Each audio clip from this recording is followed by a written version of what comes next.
Amulong PNP nagsagawa ng relief operations para sa mga naging biktima ng pagbaha.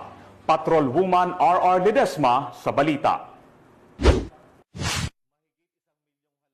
Dati sa iniwang dagok ng Bagyong Uwan, madami ang nalubog sa baha na dulot ng malakas na ulan sa bayan ng Amulong, Cagayan.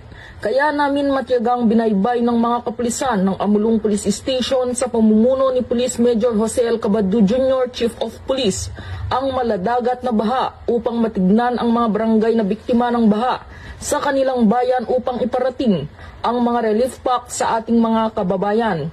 Kasama ng ating mga kapulisan ang mga empleyado ng Local Government Unit, MDRRMO, DSWD, Philippine Coast Guard, 17th Infantry Battalion, 5th Infantry Division, Philippine Army, and Bureau of Fire Protection. Sisikapin ng ating mga kapulisan na abutin at puntahan lahat ng mga kababayan nating nabaha. Nauna nang nakatanggap ng food packs ang mga kababayan nating residente ng Barangay Pakak Grande, Tana, Logong, Alituntong, Amulong, Cagayan.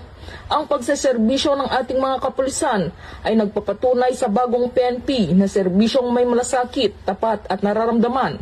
Mula dito sa Lambak ng Cagayan, ako ang inyong PNN correspondent, Patrolwoman Ledesma, alagad ng batas, taga-taguyod ng Balitang Pulis.